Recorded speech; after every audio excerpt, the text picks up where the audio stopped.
Amis des hautes fréquences, bonjour. Aujourd'hui, je vais vous montrer une possibilité qu'offrent de plus en plus d'appareils, en particulier à la fois l'analyseur de spectre et le générateur HF Siglent que je vous ai déjà présenté, qui est de les piloter à distance, simplement, comme on va le voir, avec un simple navigateur web, et aussi la possibilité de leur envoyer des commandes. Alors pour faire ça, qu'est-ce que j'ai fait? J'ai branché ici, comme on peut voir, l'analyseur. Et j'ai aussi branché en dessous, voilà, le générateur HF, comme on peut le voir ici, sachant que les deux sont reliés à mon LAN via un câble RJ45. J'en profite pour vous montrer les modifications que j'ai faites ici et là, de façon à ramener devant les connecteurs principaux qui se trouvent derrière. Donc là, j'ai utilisé les méthodes que je vous ai déjà montrées, à savoir, voilà, j'ai fait ces équerres que j'ai refixés en prenant là sur les vis qui tiennent le cache. Et donc là, j'ai ramené voilà, les principaux signaux. Et surtout, sur le générateur, comme on peut le voir, j'ai ramené aussi l'USB. Parce que le fait qu'il soit derrière, je trouve que c'était vraiment pénalisant. Alors dans les deux cas, c'est le même système après pour les relier au LAN. Comment on va le voir, c'est extrêmement simple. Il suffit ici d'aller dans Système et dans Interface. Et là, voilà, là on peut voir déjà qu'au niveau du LAN, il affiche l'adresse. Votre LAN utilise ce qu'on appelle un DHCP pour allouer automatiquement les adresses IP locales, ce qui est généralement le cas de la quasi-totalité des LAN. Enfin bon, après, il y en a peut-être encore qui veulent tout faire à la main, mais c'est un autre débat. Toujours est-il que dans ce cas-là, dès qu'il est relié à Internet, il va automatiquement se mettre en route. Et on voit aussi que là, on peut paramétrer quelques données du serveur web, éventuellement définir un password dessus, et aussi éventuellement le mettre en mode lecture seule, ce qui fait qu'on peut voir ce qui se passe sur le navigateur, mais pas agir. Enfin voilà, c'est vraiment quelque chose de très simple. Alors il y a quelques différences, bizarrement, sur le générateur par exemple, c'est exactement la même procédure, à part que là il y a un mot de passe par défaut, qui est le mot de passe Siglent, enfin moi il est indiqué, alors que sur le Géné, il n'y en a pas par défaut. Maintenant c'est vrai que généralement maintenant, enfin les bonnes pratiques en sécurité disent qu'il faut mieux quand même en mettre un. Après, la bonne pratique de toute façon, normalement, c'est de changer ce mot de passe et de mettre celui de votre choix. Alors voilà, une fois qu'on a fait ça, on note là cette adresse IP et on va dire il n'y a que ça à faire à ce niveau-là. Alors donc j'ai fait exactement pareil, je vous le montre pas parce que c'est exactement la même manip sur les Géné, et pour qu'on s'amuse un petit peu, j'ai relié la sortie du générateur sur l'entrée de l'analyseur. Alors maintenant on va regarder justement qu'on va pouvoir tout faire côté PC. Voilà, comment on va procéder? Donc là je filme la totalité de mon écran. Donc pour info là j'utilise Chrome, mais j'ai essayé, ça marche aussi sur Firefox. À mon avis ça va marcher aussi sur d'autres navigateurs. Et donc voilà, si on est par exemple sur sa page d'accueil, moi c'est Google, j'ai qu'à rentrer ici. Voilà l'adresse IP que j'ai lue sur l'appareil, l'adresse locale du LAN. Et voilà, le simple fait de faire ça, je vais me connecter sur l'appareil. Et ici, il m'affiche, voilà, déjà un certain nombre d'informations. On peut revoir différents réglages. On retrouve exactement l'écran qu'on a en temps réel. Et voilà, dans la mesure où, enfin, c'est comme en fait l'écran tactile. On peut complètement donc le piloter à distance. Ce qu'il faut savoir, c'est que c'est dans les deux sens. Là, si je reviens sur l'écran et que je change, par exemple, quelque chose, voilà, comme on peut le voir, ça se voit là. En gros, ce qu'on peut dire, c'est que les écrans se synchronisent. C'est-à-dire, ce qu'on fait sur l'un, on le voit sur l'autre, et ainsi de suite. On peut aussi noter qu'il n'y a rien qui interdit d'avoir plusieurs accès. D'ailleurs, on va le faire.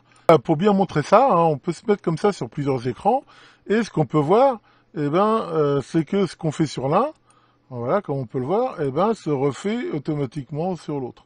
Là, bien sûr, je suis sur les deux fenêtres du même poste, mais ça veut dire qu'on peut éventuellement être connecté à plusieurs. Et ça, ça peut être très intéressant si on fait des cours, par exemple. Voilà, chaque élève peut se connecter dessus et voir ce qui se passe et éventuellement intervenir. On peut faire exactement la même chose au niveau du générateur. Maintenant, comme on voit, je peux faire toutes mes manips. Par exemple, là, j'ai un signal de 1 GHz à moins 10 dB. Voilà, on voit que si je le mets en route, on voit bien ici apparaître la fréquence ici du spectre. Là, par exemple, là, je peux directement aller sur le pic et on voit que c'est quasiment 1 GHz. Alors là, on tombe pas pile sur la fréquence parce que le span est beaucoup trop grand. Mais voilà, on peut le changer. Voilà, je peux me remettre ma fréquence centrale sur 1 GHz. Et ici, je vois tout à fait donc le spectre là de l'onde. Là, le but de la vidéo, c'est pas de faire des manips spécifiques avec l'analyseur. Je vais vous montrer comment à distance on peut manipuler les appareils de façon tout à fait fluide. Alors, et là, comme on voit que ça passe par HTTP, si vous avez un LAN ou un gateway, n'importe quoi, rien ne vous interdirait là de piloter vos instruments à distance, pourquoi pas de l'autre bout du monde. Il n'y a rien qui l'empêcherait. C'est une première chose qui est assez intéressante. Il y en a une autre que je vais vous montrer, c'est le côté ce qu'on appelle SCPI. SCPI, ça permet d'envoyer des commandes à l'appareil. SCPI, c'est un protocole, je veux dire, enfin c'est une sorte de norme hein, qu'on retrouve dans beaucoup d'appareils de mesure, qui permet d'obtenir des informations et aussi d'en envoyer pour piloter les appareils. Donc c'est un protocole forme texte. Et là, par exemple, je vais vous faire une petite démo. Vous voyez analyseur de spectre, la commande suivante. Voilà, qui lui dit, règle le span exactement au milieu. Donc là, vous voyez ici l'écran. Et si j'envoie la commande, voilà, vous voyez qu'il l'a bien pris en compte et qu'il a mis le span exactement au milieu du système. Alors là, c'est pas terrible parce que je vois plus mon signal. Énormément de commandes, on peut voir, ça va être utile pour tout ce qui va être pilotage automatique des appareils, automatiser des mesures, des contrôles sur des chaînes de fabrication et ainsi de suite. Pour finir, on va faire une petite manipulation pratique, justement, complètement à distance. Et on va voir la possibilité qui s'appelle sweep de ce générateur. Il faut faire attention, ces sweeps, c'est pas réellement une vobulation dans la mesure où, comme on va voir, c'est pas une variation en continu de la fréquence, hein, comme on a sur un DDS, mais ça va permettre de faire varier soit l'amplitude, soit la fréquence, soit les deux en un certain nombre de pas. Donc pour faire ça, on va aller ici dans le menu sweep, et on va paramétrer justement qu'est-ce qu'on veut faire durant ce sweep. On va pouvoir spécifier la fréquence de départ, hein, par exemple j'ai mis 10 kHz, la fréquence d'arrivée, donc 2,1 GHz, donc on va dire qu'on va quasiment couvrir toute la gamme, on va dire, du générateur. On peut éventuellement aussi moduler l'amplitude, hein, ce que je ne vais pas faire là. On peut ensuite choisir pendant chaque pas, en fait, combien de temps il reste valable. Hein. Donc là, par exemple, j'ai choisi une demi-seconde. Combien de pas on veut, c'est-à-dire en combien de fois il va aller de la fréquence de départ à celle d'arrivée. Donc là, j'ai demandé 100 pas. Et on peut demander soit linéaire, soit logarithmique, ici.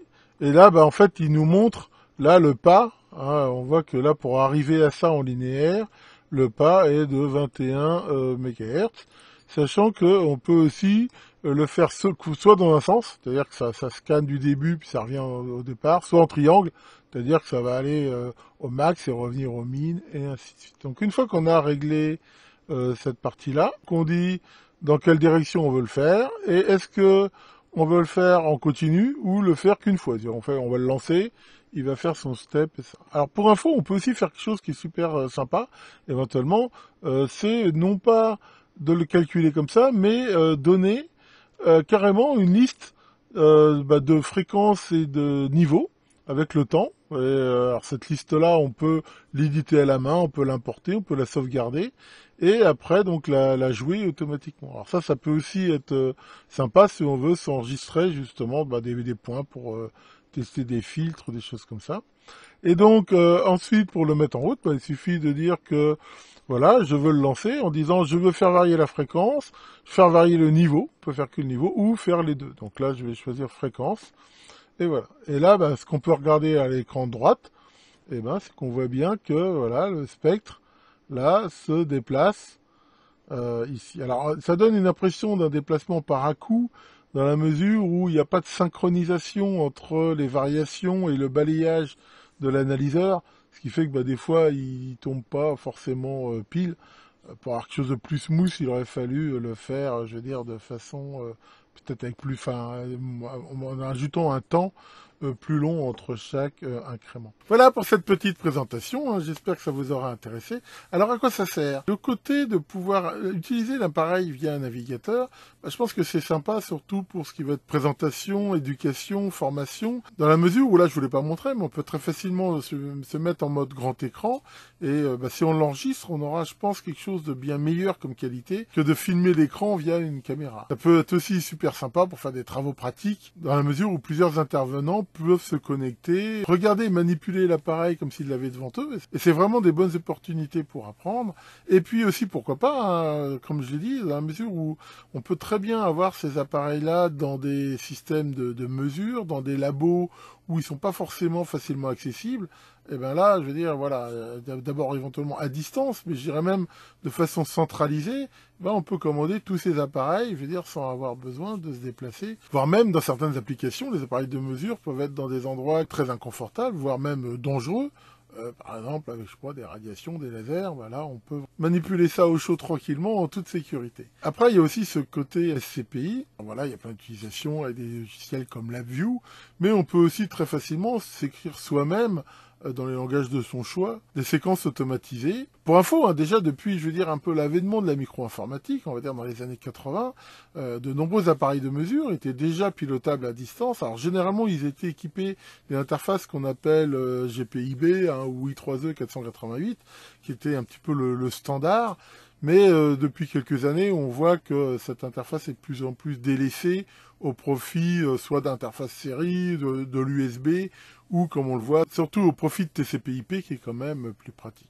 Dans l'industrie, c'est très utilisé. Hein. Je me rappelle, il y a de ça, je veux dire, à mon avis, plus de 30 ans, j'avais développé à l'époque tout un système qui était justement fait par GPIB, qui permettait de tester et d'étalonner des instruments. Chaque appareil à tester, il y avait des sortes de sondes qui venaient dessus, et je pilotais comme ça des voltmètres, des alimentations, de telle façon, mesurer, et aussi c'était semi-automatique en fait, ça donnait des étapes, et un message disait à l'opérateur de faire tel réglage jusqu'à temps que ça soit bon, mais c'était très facile, dans la mesure où il n'avait même pas besoin de regarder les valeurs. Voilà, il tournait le truc jusqu'à temps que ça fasse un signal qui disait que c'était OK, c'est passé à la mesure suivante, et ainsi de suite. Et ça permettait d'abord de faire ça beaucoup plus vite, et de façon beaucoup plus sûre. Pour ceux d'entre vous, hein, je sais que vous êtes assez nombreux à posséder aussi des petits oscillos Siglent, là, le fameux SDS 1202X et d'autres que je vous ai présentés, savoir si vous pouvez faire ça. Alors je dirais c'est oui et non. Ces oscilloscopes sont équipés d'une prise RJ45, donc on peut les connecter ainsi à un LAN, mais a priori, je viens d'essayer, ils n'intègrent pas le côté navigateur web. C'est-à-dire que c'est utile que pour leur envoyer des commandes, justement, SCPI. Tiens, Maurice, ça va? Qu'est-ce qui t'arrive? Il y a eu un drame dans ta famille. T'as un cousin qui a tué ses parents. Ah bah ça c'est grave. Et alors, qu'est-ce qu'il a fait? Il a été jugé. Et qu'est-ce qu'il a dit pour sa défense? Vous n'allez pas condamner un orphelin? Il manque pas d'air. Là-dessus, que le grand TCP/IP vous connecte bien tous vos appareils. À très bientôt pour de nouvelles vidéos.